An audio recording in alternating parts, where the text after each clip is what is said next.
Sometimes I feel like you've given your best at work and I'm getting the rest. You really can't tell an ambitious career person what to do. You don't think our jobs and careers have cost us friendships and relationships? Early days of being an executive, long before I met you, I always would joke I'd bring the whole kitchen sink home with me. In healthcare, we talk about burnout. Are health organizations actually doing anything to fix it? It's important for me in my career to show up well.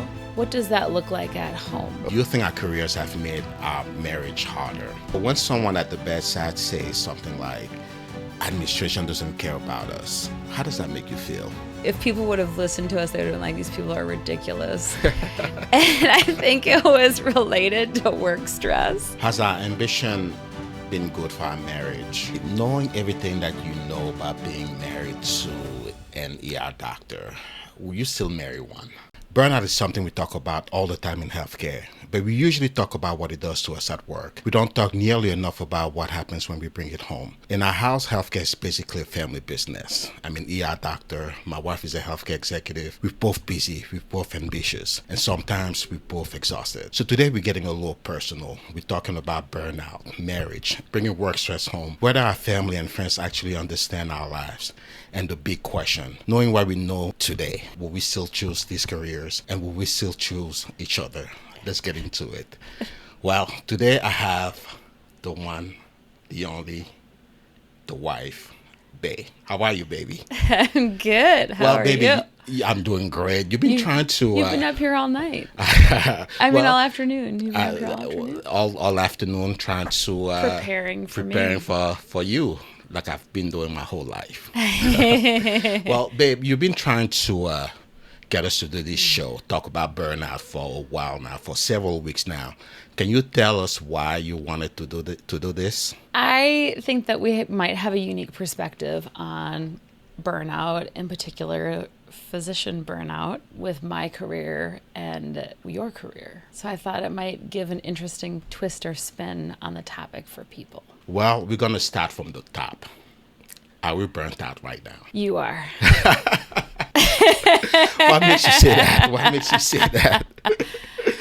Well, you did this thing called working all overnights for 6 months straight. And the physical, emotional, and mental toll that I think that takes on a person is something that's going to take a little while to recover from now that you're back to a more normal schedule for an ER doctor. Those 6 months were actually really tough. They were really tough. I'm actually glad I'm out of those night shifts and back to somewhat a regular life. Although I still have to switch between days and nights, but we're doing well. Are you agreeing that we're doing well right now? It's going to be a process for you, I think. You're doing very well right now, but it's recovery. I'm a believer that recovering from burnout is a process. Yeah. And when you're trying to recover from burnout, when you're still sort of in place, like everything in your life and your role that you're in is the same, that recovering in place takes different strategies. Yeah. So I'm an ER doctor. You're a healthcare executive. We both worked really hard. Who has the more stressful job? You definitely have the most stressful job. What makes you say that? I've always said this because you have a life and death job that's a moment-to-moment type of a proposition, and it's very fast-paced. And so your job has really, really high stakes in sort of really quick-paced time that might have major decision points happening concurrently for multiple patients. My role has a longer arc, maybe more stressful, higher stakes burn of potentially a recommendation or decision that you make that might not have an immediate consequence. So it's a little bit of a different vibe, so to speak. But you definitely have the most stressful job because people, their lives are depending upon you. As a healthcare executive, I also believe that your job is very stressful. Your job also affects people who work in the healthcare system where you work in. Oh, by the way, we do not work in the same healthcare system because we're smart like that. We should get into that as well at some point in this discussion. Well, we should. We should. I feel like your job is high stress. You have your job impacts a lot of people directly and indirectly: patients, workers, healthcare workers, people people who work in your healthcare system. So I feel like we both have very stressful jobs. I think that we both have very stressful jobs, but you asked me whose was more stressful. And also, like a good healthcare executive, I'm going to defer to the doc. Well, that's good.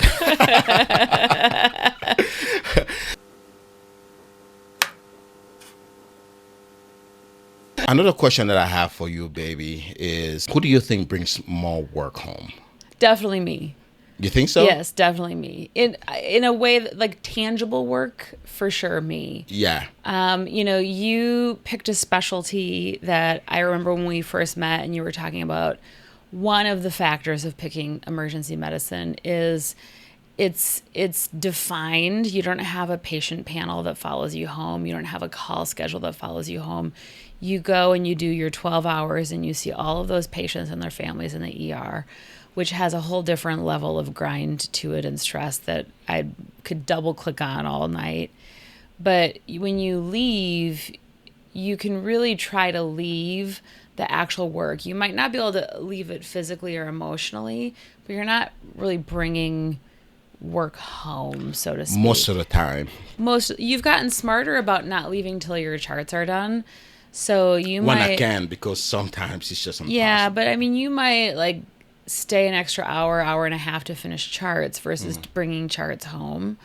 I just have work that's always fluid and requires a totally different approach and pace to it, that I definitely bring actual tangible work home way more than you. Like 7 days out of 7 where you're like 1 day out of 30. Yeah, that's true. I respect that. You bring work home. You work at home more than I do. But do you think I bring burnout home? You most definitely bring burnout home.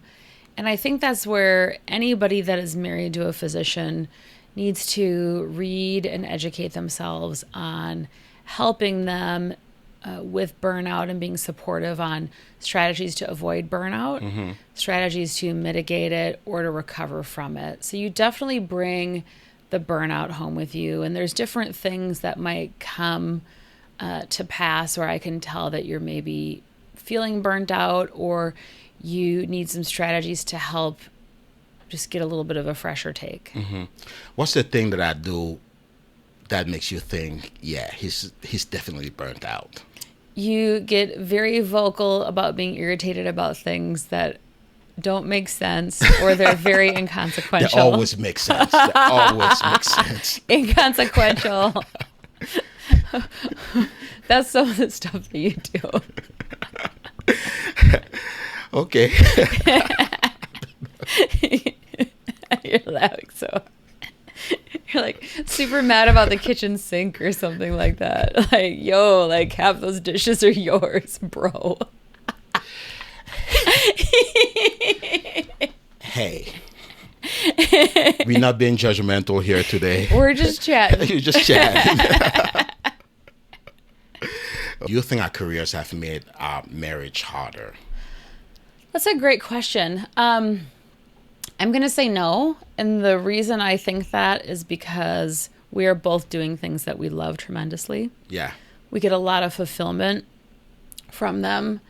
We both are people that I think need to be married to somebody that's pretty high octane, fast paced in what they're doing, either from a physical fast pace or fast paced decision making or brain kind of on all cylinders type of a thing. So I actually think that it doesn't make our marriage harder because we also have our own thing going on that also makes the time that we are together like really fun and special and fulfilling. But I think it affects our marriage. Yeah, but it doesn't make it harder. Yeah. It might affect how we approach things.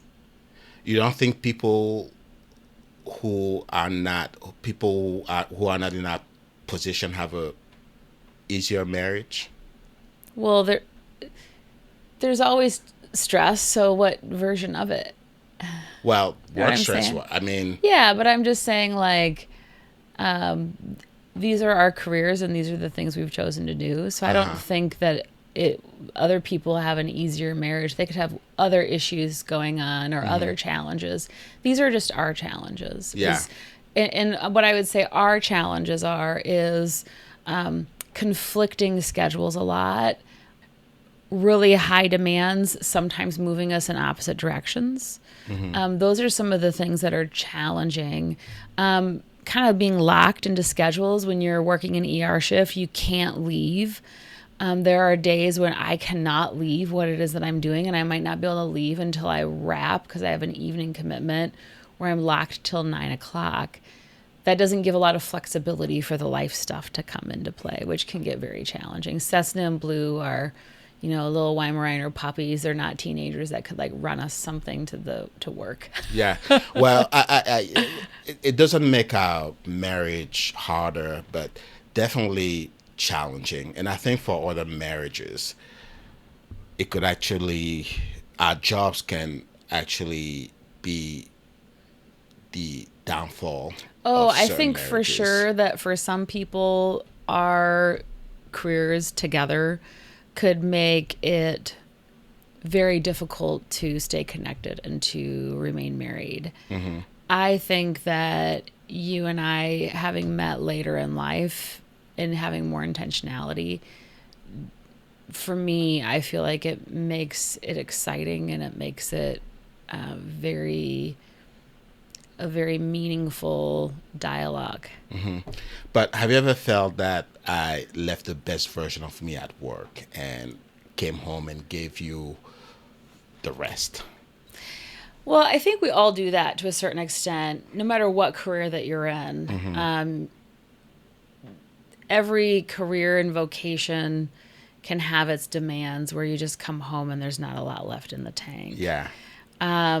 I think the key to all of that is understanding that it's an ebb and flow, and that there's going to be times where the best way that you can show support and love for the other person is to not be expecting and demanding a high level of excellence and engagement and things of that nature on days when you come home where there's not a lot left in the tank. Yeah. So there's times where you've come home where you've seen an inordinate number of patients.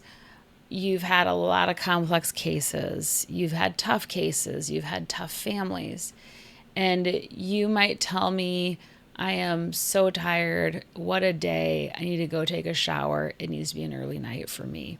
And that's a bit of a cue for me of whatever you need to feel supported is what I need to do that night. Even if it's just you go to bed and I'm not going to bed quite yet because it's like 9 o'clock or 8:30 and stuff like that. Yeah. Do you think we ever had an argument that was really about work stress, but we didn't realize it at the time? Oh, totally. I'll never forget when we got into this entire argument, which was total first class problems about where the pool was going to be put in our backyard when we were building the pool.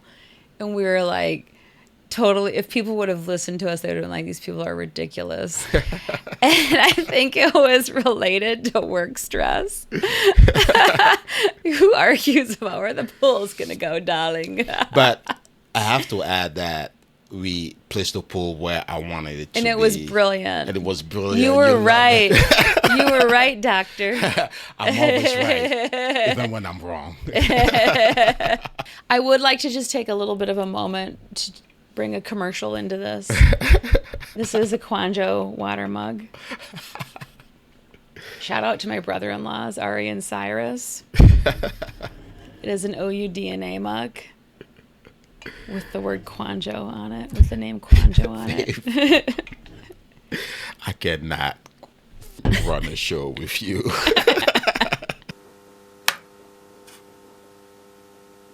What's something that I do when I'm stressed? You listen to heavy metal and you sit in the when you pull in the garage, you sit in your vehicle an extra long amount of time with the heavy metal going. Where I'm like, oh, he's home. Like, he's been there a while. Ladies and gentlemen, I'm having a very hard time having this conversation with my wife because I cannot stop laughing. Okay, I sit in the car. Okay. You do. You sit in the car, and the best part about it is I'm like always so excited to see you that I'm like, hi, and I want to bounce out and see you. And I'm like, I've learned to just let him sit in the car. He'll come in when he's ready. And Cessna and Blue are like mopey little puppies. They're like wagging their tails in the laundry room waiting for you. Patient. And then you come in and you're great. Yeah. That's one of the things that you do when you've had a really tough day. I hope you don't look at it as me neglecting you because I'm stressed or busy. I think that's one of the advantages of me being in healthcare now for 22 years and being in the business side of it and working closely with physicians in the course of business and being in a leadership role. I feel like I maybe have more of a lens or better tools to understand the support mechanisms. Yeah. To be able to support a really clinically active ER doctor. And that's one of the things that I think I find myself reminding you of a lot is the amount of patients that you see and the amount of hours that you work, that you are an incredibly high volume clinical physician.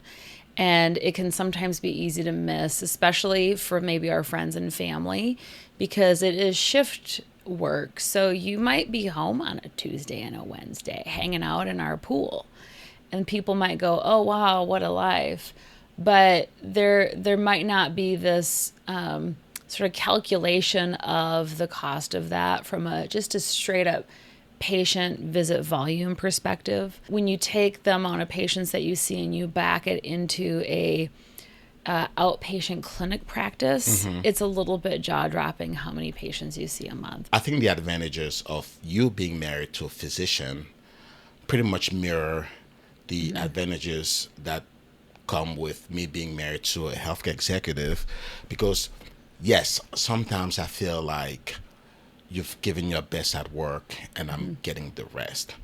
However, when I notice that, I know that this is a day or an evening that I need to take a little bit more care of you. I know that, okay, she had a long day, she's stressed out. So what do I do to make her feel better? What do I do to make sure that she rests at the end of the day, as opposed to me asking for more of your time? Yes, I understand that you may have given your best at work, but I also understand that, hey, it's my job at home as your husband to take care of you, make sure that I'm making your day better when you get home. Does that make sense? It does. I think one of the things, though, that you have also, I think, brought to my life is really this concept of what does it look like to show up as your best in whatever avenue you're showing up. And so by way of that, how do I show up at home? So I'm trying to be more intentional about I can leave my computer at work tonight versus I've had years where I would always bring it home. Early days of being an executive, long before I met you, I always would joke I'd bring the whole kitchen sink home with me. Every last document on my desk that I hadn't gotten to in the day, I would bring it home. There's no way that you can get to all of that. Yeah. And so I think that really looking at how do you show up at home is actually a really important concept, because it's important for me in my career to show up well. What does that look like at home? And that's been a journey for me, and I'm not perfect at it. I feel like I've actually come a long ways on it, not just leaving my computer or starting to recognize that I don't always have to have my phone with me. My roles evolved. I'm not taking some of the 24/7 stuff like I used to. I can set strategies to be able to maybe put it down for a little bit.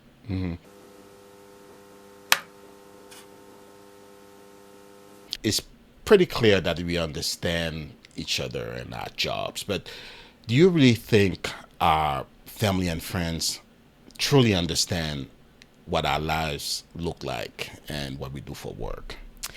I think that it'd be fascinating to get their take on that, if they think that they do or that they don't, because it might have varying degrees of thought.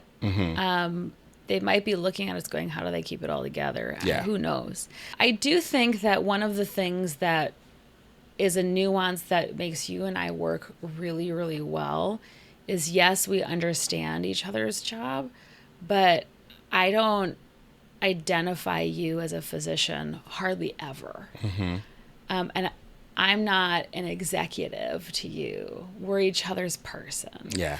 And so by way of that, I'm my family's daughter and sister. You're their son and their brother. And all of the memories and all of the life journey is what is collectively making up how they view us. And so maybe there's those times of stepping back and going, wow, I can't believe that Jennifer's doing X, Y, and Z, or Michael's doing X, Y, and Z.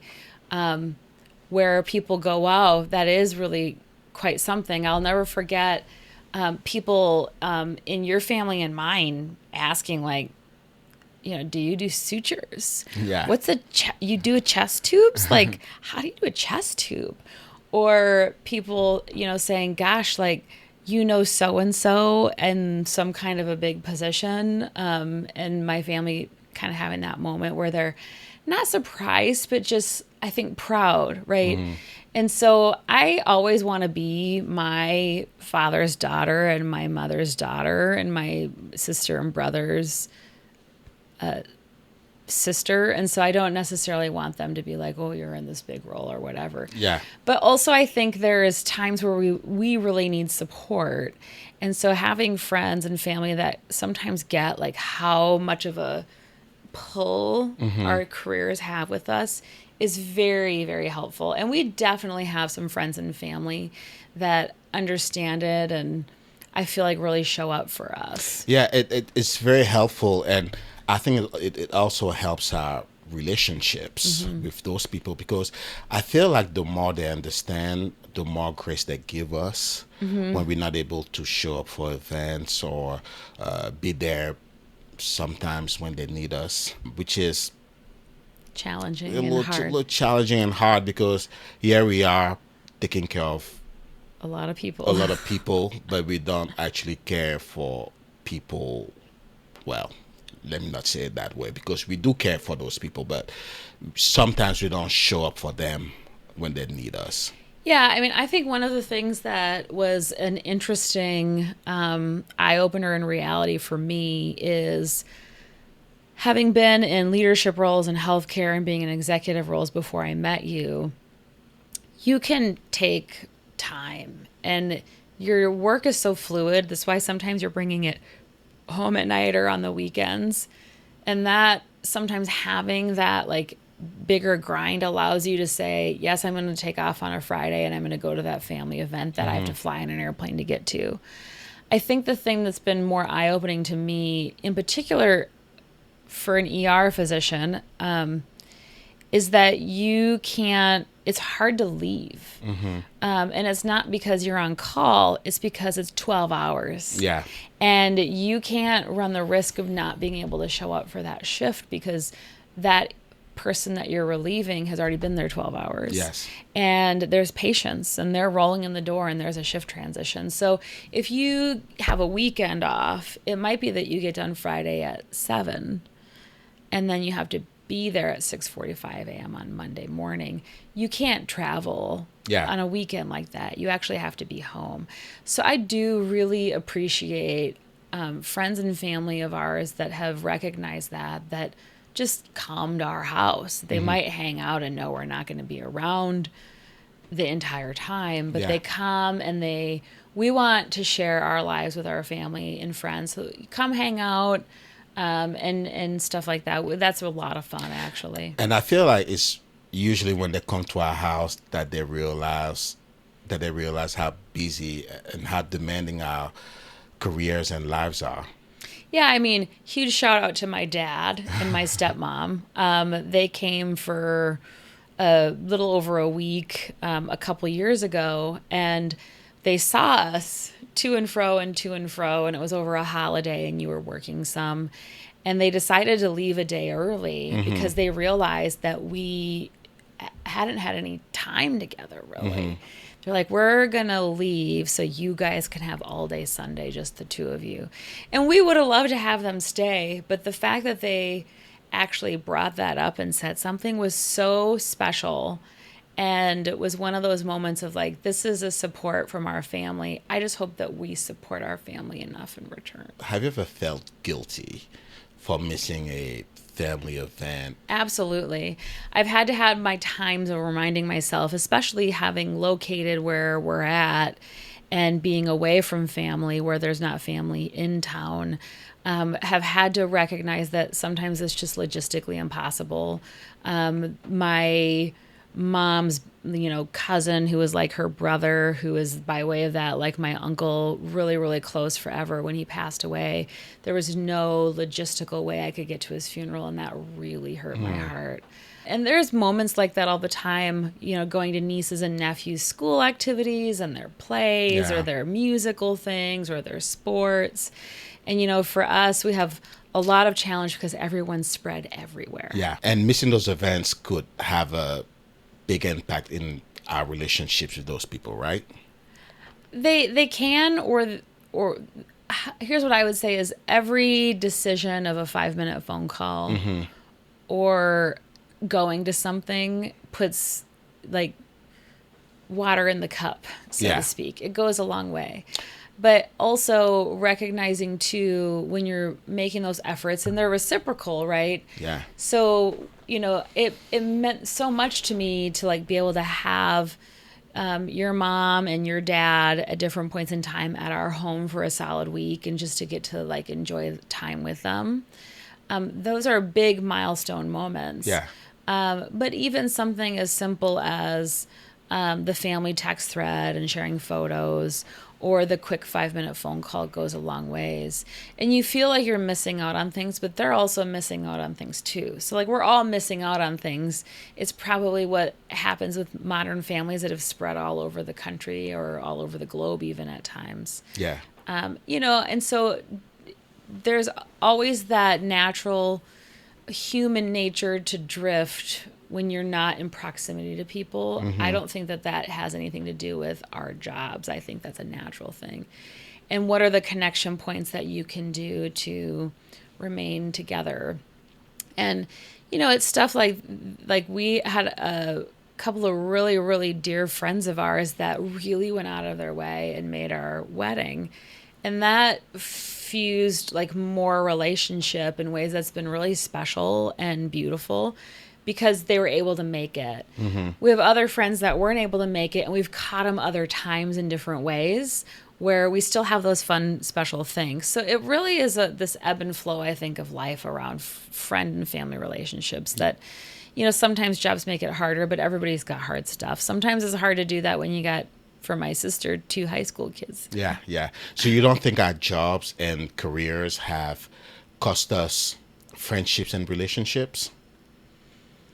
I think that friendships and relationships always evolve. So you could attribute it to, is your job or not?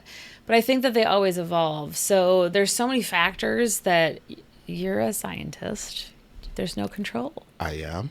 Yeah. There's no control in it. That's true. That's true. So how do you know, right? And so there's people that probably would say, definitely when she got this job, she got so busy, I didn't ever hardly hear from her. There could be some of that. I moved to Oklahoma. Relocating naturally shifts your friends circle and the proximity of friends. But also friends that might pop down and visit, that goes a long ways, or you might pop back up and visit them. So I think there's a lot of ebb and flow. And then there's always those friends that you might not see them. You've been lifelong friends, and it's just like you pick back up after like nothing's happened. And I definitely have some of those friends. And in the span of my time in Oklahoma, being married to you and having these really demanding jobs, I've got lifelong friends where we've actually like reignited our friendship, which has been really fun too. So it's tough to say because there's not a control in that. Do you think people sometimes mistake being unavailable to not caring? I think that people are going to interpret availability or unavailability however their lens is going to interpret it. And that is people coming to the sense of that feeling with a lot of factors contributing to it. Some of it's between the two of you. Some of it's way out there, other things. Yeah. So, this, like, probably what I would say is with some of these questions, to me, I'm like, people are going to feel how they feel about the relationship or interaction between you or not. Mm-hmm. And I can't control how people feel. Yeah. I can only control how I treat others. Yeah. So, and also there's times where I like vote with my feet, right? Where What does that mean? voting with your feet is saying, I'm showing up for you, so I'm going to be present at something, and I'm going to ensure that I go out of my way to do that. Yeah. There was one time when my uncle was flying through town, and he texted me the day before, as most pilots do. Mm-hmm. Hey, I'm going to be around. This is the time frame. I'm going to be at a hangar. And I didn't respond to him for like 3 hours because I was moving meetings, because it was so special to be able to see him. And he literally said to his wife, I haven't heard from her, and I want to bet you money that she's moving meetings right now to make this happen, which is what I was doing because we know each other and we know our priorities and things of that nature. But priorities have to have this, they ebb and flow. It's about integrating life and family and friends and work and career and all of those things. Yeah.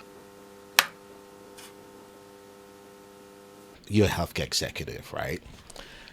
In healthcare, we talk about burnout all the time. Are health organizations actually doing anything to fix it? I think yes, and so I think that really a best practice in healthcare right now is to have programs on physician well-being in particular. And that can look a lot of different ways. Sometimes people might disagree what should be included in that. Sometimes it's... Are you talking about wellness programs? Well-being. Well-being. Okay. So burnout prevention. Sometimes those things can be process improving a clinic so you're not doing notes till 9 o'clock every night. Mm-hmm. Sometimes those things could be ambient listening with AI automation, so that way you're not having to do notes the same way. It's faster. Sometimes those things can be automating scribe functions for you. There's a lot of different things. It could be block time in the OR. There's a lot of different strategies that I think health systems put into place, along with a lot of education around burnout and tools for you to also help with it, because burnout, it's a team sport. Yeah. And a huge part of it is you. It's the same way as when you're trying to develop, you want to do professional development. Mm-hmm. I always tell people professional development starts with you and what you're willing to do. I think managing or dealing or mitigating burnout is actually starts with you. And that's sometimes a tough message for people to hear, because they're like, but you're putting something on me. So let's talk about those things, but let's also talk about what you are able to do to mitigate those things. When we went through the pandemic, I was incredibly burnt out. And there was this whole thing happening globally that I had no control over. So I couldn't get that to go away. If I wanted that to go away, I needed to get a different job, because it was just part of the gig, right? Yeah. So then you move down the path where you go, how am I going to better manage that for myself, and educating my environment to tell people what I need. And then as time went on, when that died down, I realized that I was still massively burned out, but I still wanted to be in healthcare. And so then the question became, can I actually manage, can I recover from my burnout in place? And what are the things I need to do to recover in place? And sometimes that's just going through a period of time where you might just work a little less because you have to. Yeah. So do you think those things that you guys are implementing to help fight burnout, do you think those things are actually working, or do you think they're just band-aids for the I think that's a good question. So I think at the end of the day, I would most say that physicians are the ones that should have the voice on if they're working or not. Yeah. For our organization in particular, we've been moving very positively down the path of those topics in our physician engagement surveys. But that's just one way of understanding that, right? If you go and you pull one physician out of an ER shift and you have conversations with them, you might think that they're burned out. Collectively, is it moving the mark? If you're filling out that survey and you're answering honestly, I think that we've made movement. But this is an ongoing topic for everybody. Yeah. And it's everybody, meaning the individual, the team, the family, the organization, and the industry. Yeah. So I feel like a lot of physicians feel like healthcare executives, the administration really doesn't understand us. They don't really care about us. What do physicians like me misunderstand about healthcare executives? Well, this is a loaded question because you're married to me, so now I'm Yeah. going to talk about how you don't understand me or something like that. One of the things that you said to me that I think really is fascinating and kind of illustrates an interesting difference is you were like, what on earth do you do in all of these meetings that you're in? And like, you read your email, not as much as I would want you to read it if you were in my organization, but you don't read your email very much. And you are at times an in and out ER doc. Yeah. Right? You're like, I want to be a community ER doctor. I picked this so I can leave it there, right? And to do other things. And the whole thing around what are you doing in meetings all the time, and how come what are you doing? How come you can't respond to an email? Kind of a thing. The concept of what the business side of it has to do, and sometimes how long it takes, can be really hard. Yeah. When you are just seeing patients every day and it's this rapid fire. I think that's the reason why some of us feel like administration doesn't really care for us, because sometimes it takes a long time just to get something very simple fixed. So, well, and some of that depends upon the organization. So, we have a tiered huddle structure to try to escalate and fix easy stuff fast. And it's part of our culture. It's part of what we pride ourselves on, because nothing is worse than being a physician and that care team at the bedside and not have what you need to take care of the patient. So I am very bought in and a part of the DNA of the organization I'm in and the leadership culture, because that's important to me, to be in an organization where we're going to make sure that you have all the things that you need. There's other things that can take a long time, like putting a partnership together, doing contracting. There's the way that healthcare is structured in America. You have to deal with insurance denials and appeals. Both the physicians have to and the administration has to. So there's a lot of things that can take a lot of time, that can get frustrating, I would think, if you were delivering care where you need it now. Yeah. So when someone at the bedside says something like, administration doesn't care about us, how does that make you feel? I would say there's a couple things probably. One would be in those moments that translates to me of I don't have something I need to care for my patients. So in that lens, being in the business side of it, it's upon us to get you the things that you need. And so when I hear something like that, I go, you don't have what you need to be able to deliver the safest, most effective care. And if you aren't focused on that and you don't care about that, what's the point of being in healthcare? And so when I hear something like that, that's what I usually translate it to. Yeah. Or I might say we have more work to do on our culture of getting engaged and aligned to understand why we're doing what we're doing, or ways in which we can better reach and communicate with people about where we're going. Yeah. Can healthcare organizations, in your opinion, can health organizations actually fix burnout? Or are we asking health organizations to fix something that's really part of healthcare? Well, I think this gets back to my whole thing around how there's no control. So it's not a science experiment where you can actually say this is the data and how does it really, really get clear that it's this one factor. There's a lot of research about what drives burnout, and it's multifactorial. So it's not just the system or the structure of the way in which we do healthcare in the U.S. or what have you. In my opinion, I think there's so many factors. There could be things going on at home. There could be things with the family. There could be things with health and well-being. You might have a day where you absolutely needed to have a lighter day of patients and you didn't get that. There's also a lot around, I think that there's a lot around schedules and how schedules for the physicians work, where let's just say you're a physician that has clinic and surgeries. Some of that stuff is scheduled so far in advance that you just have no flexibility. You don't want to be moving patients. Yeah. You don't want to be canceling cases or things of that nature, because you go into this profession to take care of people and to get the best outcome. You don't want to delay their care. So I think there's a lot of things that contribute to it. It's not any one lever. It's very multifactorial. Yeah.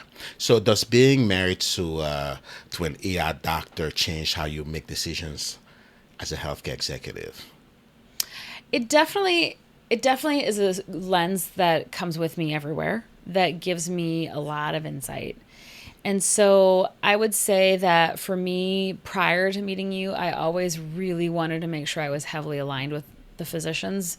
That's been something for my entire career that I've always been focused on. They are the what makes the system the system. People pick a doctor. They're not necessarily always picking the system. And I say that knowing the full well people pick their physician.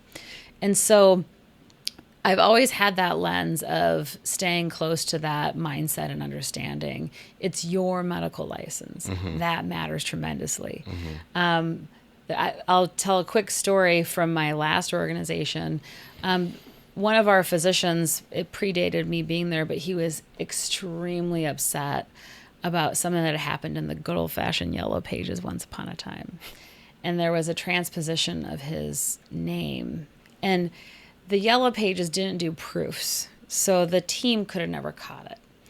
And he was so angry, and the team was telling me this story, and they were talking about how they couldn't believe they had nothing to do with it and all that stuff. Why was he taking it out on us? And I was like, he is the son of a physician. His uncle's a physician. He probably grew up with physician talk at the house all the time, and went and did all this training and got subspecialization and additional fellowships, and had a 90-year-old grandmother that lived in the market area that he'd moved to. I'm like, I guarantee you that he thought she was going to cut that out of the Yellow Pages and hang it on the fridge. And she couldn't do that because the name was misspelled. Oh. And I said, you got to put some context into this. It's his achievement and it's his medical license. Yeah. So I've always had that as my lens. Now, being married to you and having you be the center of my life, it definitely comes into play. We just did a celebration for our overnight staff, and I definitely had a perspective of what it should look like being married to somebody who works overnights. I think about things at work where I'll put that lens on pretty quick. And I think that what I try to do is to not bring in my husband at work, and instead to really try to keep things where I'm looking at it more broadly. Yeah. So, baby, I would like to switch gears and talk about us again. Okay. How can you tell I'm burnout before admit that I'm actually burnt out. You will sometimes get into a little bit of a funk where you're not your typical self. Mm-hmm. You're a very happy, joyful person most of the time. I try to be. And so when you get a little testy, all the time, baby. You get a little testy about stuff that doesn't make sense, that doesn't really bother you normally, that's a sign. Yeah. And I think also, like, you are starting to get better at saying something of feeling off way before you're burnt out, you know, and sometimes it's in the course of us doing something that you haven't gotten to do in a while. Yeah, I agree with you. I think I've gotten better at actually recognizing when I'm burnt out. Yeah. Doing that, being able to recognize that I'm burnt out, I think allows me to take a step back before it gets too late for me to, you know, relax, rest a little bit, and just get into that space that, okay, you burnt out, you need to do this, you need to do X, you need to do Y before it gets too late. Yeah. So do you think I'm good at noticing when you burnt out? You know, I think that you actually are on the front end of it a lot, where you're good at catching it, but also there's times where you think maybe I am and I'm not. If that makes sense. I'm very surprised, actually, baby, that you think that I'm good at catching when you burnt out. Really? Because I can never tell when you burnt out. You're really good at hiding it. But I actually don't feel like I can actually like point to times in my career where I knew I was burnt out. I think that I always sort of joke I'm a marathoner, not a sprinter. I've found ways to just be that steady worker. And it started early with the types of hours I worked in my first healthcare job. I'm just a steady worker. Yeah. And I started to think about like matching the pace of the organization at times, where sometimes, you know, if you're going on any hike, sometimes you got to go in the meadow and you take a little break. And that might be for me a day where I leave work at 5:30 because I just need to. And so for me, when I'm starting to feel that, sometimes I need to work more because I need to catch up and then I'll feel better. Or other times I just need to leave. And I feel like I do that where I probably don't exhibit signs of it because I can't really point to a time when I was like massively burned out. The last time I can really say you were so burned out was 2021.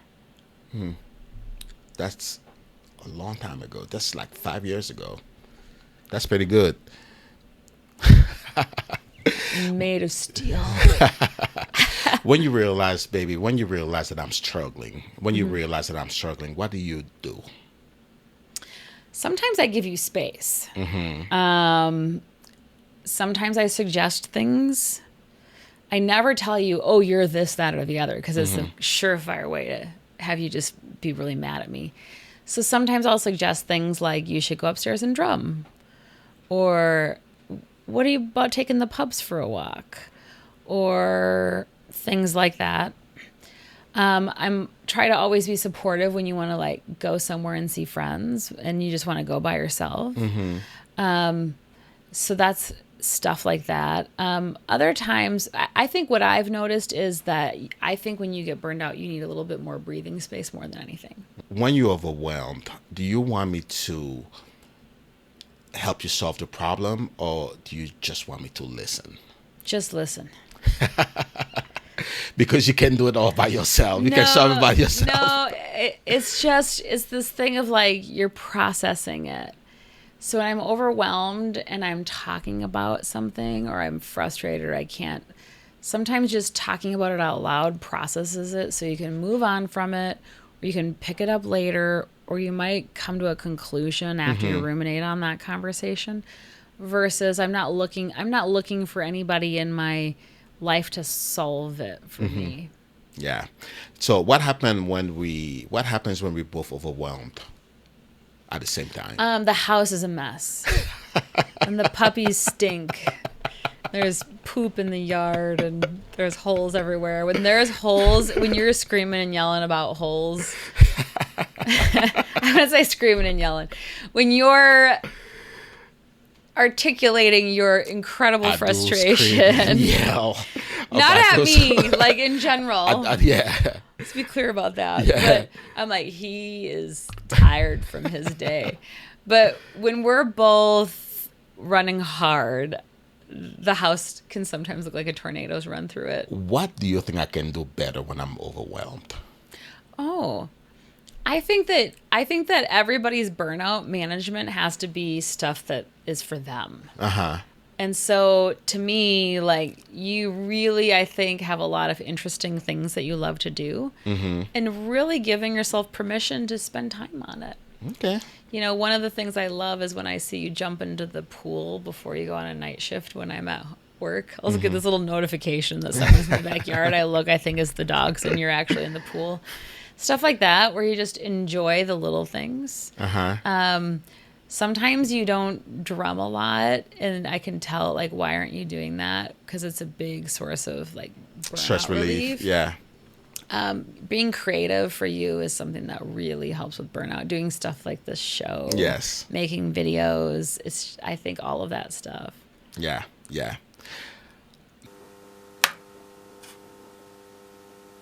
Now, baby, knowing everything that you know about being married to an ER doctor, will you still marry one? I'd marry you. Of course. It's me we're talking about here. I didn't marry a doctor or the specialty. So Yeah. I'm throwing that question out. Yeah. But, baby, you know, being married to an ER doctor comes with its own challenges, right?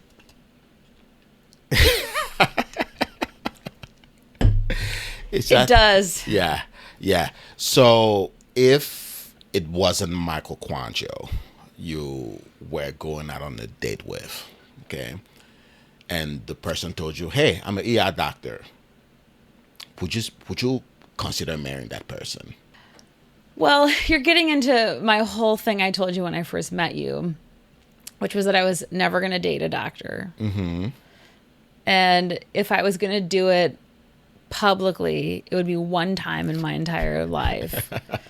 So you said that you were going to take that one time. I took it and I ran with it. And then I would tell friends of mine, oh, if you're going to date a doctor, do not date an ER doctor. So What did you feel that way? well, first I have to say that God has a sense of humor. And so I was asking for it.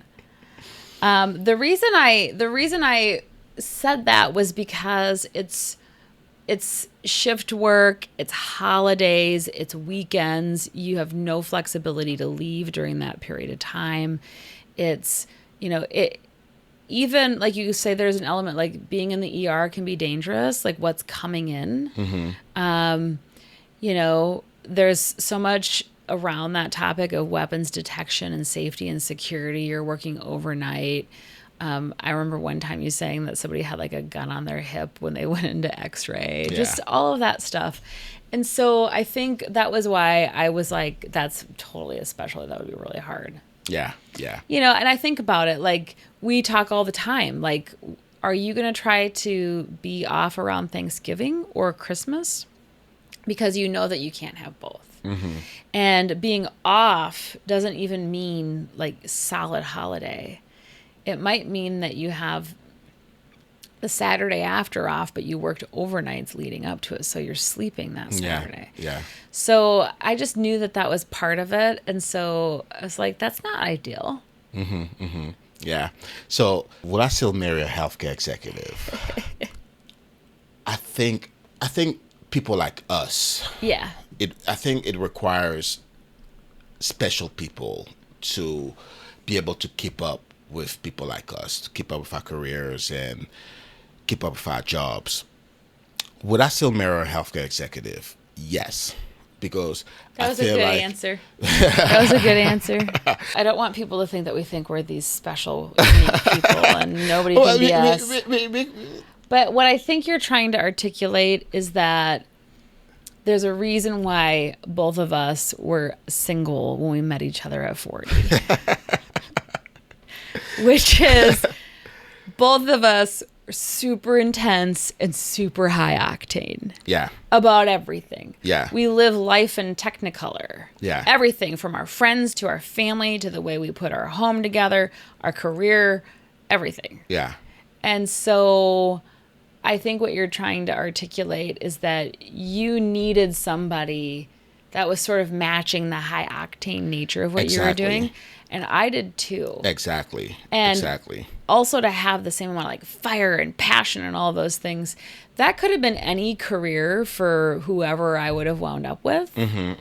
There's just quite a, what's the word? It's like a little bit of a cosmic joke that it was an ER doctor because I'm also not a morning person. But now you have to wake up at like like, stop it with your 4:30 a.m. Can you not hit snooze? You're hitting snooze. You got this, baby. You got this. Now, what's the hardest thing about being married to someone who's extremely ambitious? I think it's ensuring that you are not holding each other back, but also not growing apart, and also trying to do as much as you can to be complementary to the other person. Right? And so, like, as an example, like you and I working in the same health system, we decided that was a big no. Yeah. And it's because of my ambition, my role, my work, your ambition, your role, your work. I think that was a really important call that we made. Yeah. Even if people really wished that we were in the same system or think it would be great or it'd be okay, I think that you would really love working with some of the docs that I work with. We've got the best. Absolutely. We've got the best doctors in the state. I think you'd love it. Well, but I also don't think we would love the conditions it would create in our personal life. Absolutely. So I think the hardest thing about being married to an ambitious person is encouraging them to slow down. Yeah. Because a lot of times ambitious people just don't have it in them to slow down. And I think, in my opinion, that's the hardest part about being married to an ambitious person like you, for example. Sometimes I just look at you, I watch you, and you taking phone calls, going up and down the house and running all over the place. And I'm just looking at you like this and like this and like this. But I just don't know how to tell you, hey, baby, you need to slow down a little bit. Just slow down a little bit. Because I feel like even if I do, you probably don't even know how to sometimes, especially when you're in that space. So this is where I go back to the overnights for 6 months conversation. Yeah. So you really can't tell an ambitious career person what to do. Yeah. Even if you're married to them. Yeah. Especially for us being together later in life. It becomes asking the right questions and suggesting things, in my opinion. So I remember when you talked to me about working overnights exclusively and what I thought of that. And I told you that if I wanted to adjust my work schedule somehow and you said no, I would be ticked. Mm-hmm. Like, it's your career. If you want to do that, you should do that. And we can stay in tune about how we think that that's working in general. And after the first month, I asked you how it went because I thought it went terribly. The first month was really rough. And you were like, well, it was kind of hard, but I think it's because we had just come back from being on a vacation in Europe. Mm-hmm. Okay. So then the next month comes and goes. It was fine. The next month comes and goes, and you made a comment to me. We were on this like rare brunch day on a Saturday. You made a comment to me that you just felt off. Mm-hmm. You couldn't quite put your finger on it. So we had the conversation about you not seeing sunlight and how important it was. I think that might be why you started swimming in the pool before work. Yeah. Just that whole thing. And then as we got into May, we started to realize that we hardly were able to communicate because you'd be sleeping when I could text you at work. We'd see each other for 5 or 10 minutes. And the way that we realized that we couldn't communicate was I knew stuff about people that were in your family that you hadn't gotten an update on. It's like informing you of all of these things, right? And so I remember in June, I think I said to you, I don't know that it's working, and I think you should evaluate if it's working or not. Yeah. I didn't tell you I hated it and stopped doing it, right? You concluded, you knew I didn't like it, but I didn't tell you couldn't do it By anymore. that time, I already knew that it wasn't working. But all I'm saying is this is like an example of like, you can't tell an ambitious person what to do in their career. You just can't.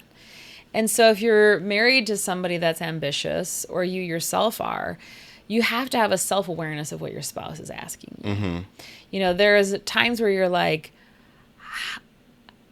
sweetheart, like, do you have to be on your computer every night?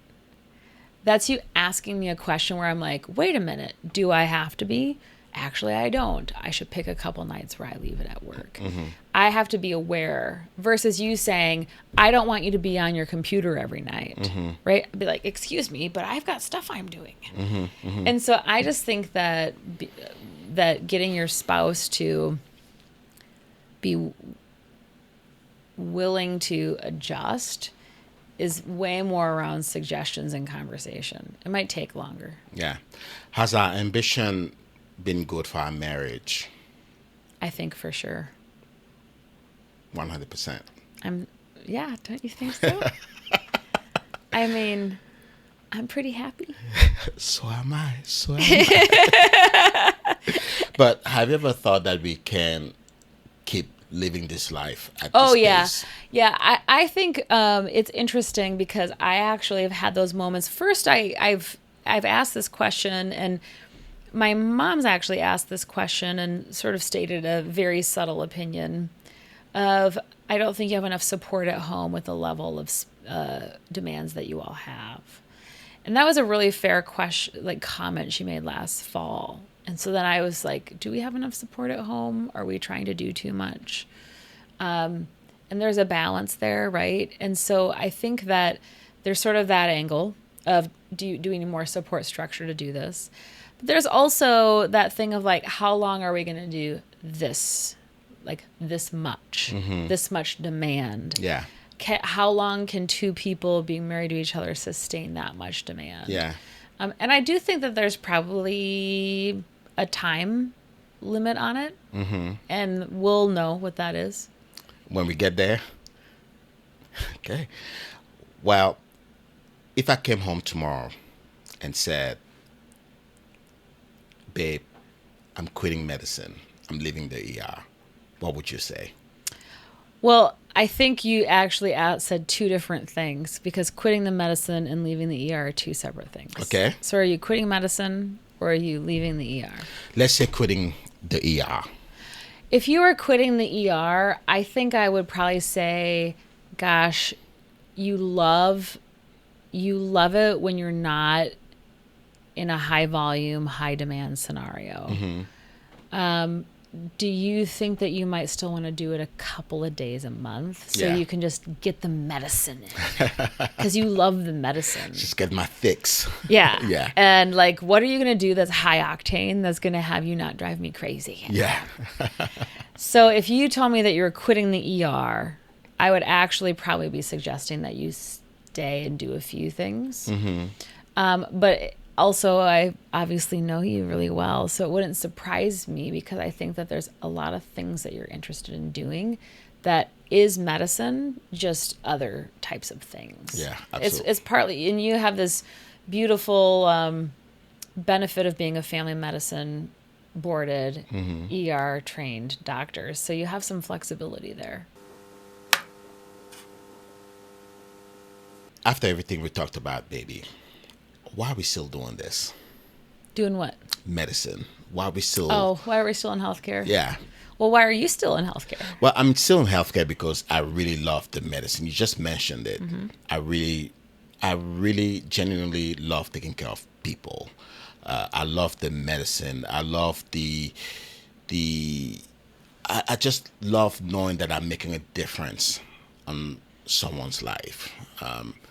And to be honest, I love it when a patient comes in and says thank you to me, because that's when I know that I actually touched someone's life.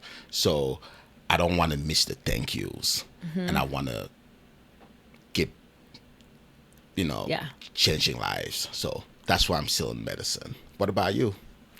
So I have always, I was not planning on going into healthcare. I was going to go into business of some sort. And sort of fell into healthcare right out of college and found my sort of maybe voice and myself within that industry. And I think a huge part of it is that there's a lot of purpose driven work in my mom's family and my dad's family. I always say we come from a family of pastors and farmers and teachers, and my dad was in agriculture business, which is a very purpose oriented type of business. Yeah. And so for me to not be in something that was very impactful and purpose driven from a business perspective would have been very counterintuitive for me. And then I think as I've been in the industry, I think there's so much to be done for people that can think long term, can think about the future of the industry, can find the ways to disrupt it to make it better, can improve systems. And that's definitely, there's a lot of systems thinking and work that could be done from the clinical perspective, but there's also that can come from more of a strategic lens or a business oriented lens. And so I think for me, being in the industry is because I really want to make a difference. Yeah. So, baby, what's something we're no longer willing to sacrifice because of our career? I don't think we're willing to sacrifice our health, Yeah. each other, in our relationship. I don't think that we're willing to sacrifice not knowing our family and our friends. There's different nuances to that compared to our health and each other, I think, because there's, we have a really big family. But I think that those are the things that we're really not willing to sacrifice. Our health, Each other. and relationships. Yeah. Very important. All three of them. Yeah. Yeah. All right, baby. We're going to go into a couples rapid fire session. Okay. You don't have to say anything. I'm not going to say anything. We're just going to point at each other. Okay. Are you ready for this? I'm ready for this. Who works more? Who complains about work more? Who brings more work home? Who checks their phone more at dinner?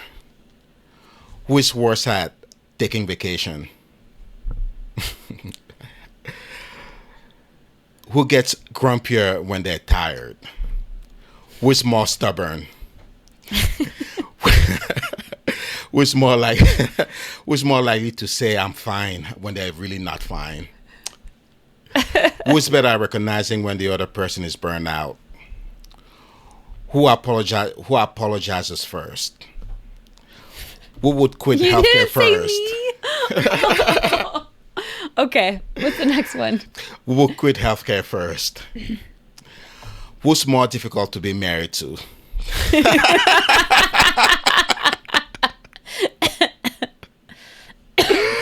After everything we talked about, baby, are we still married? Yes. I love you, baby. I love you.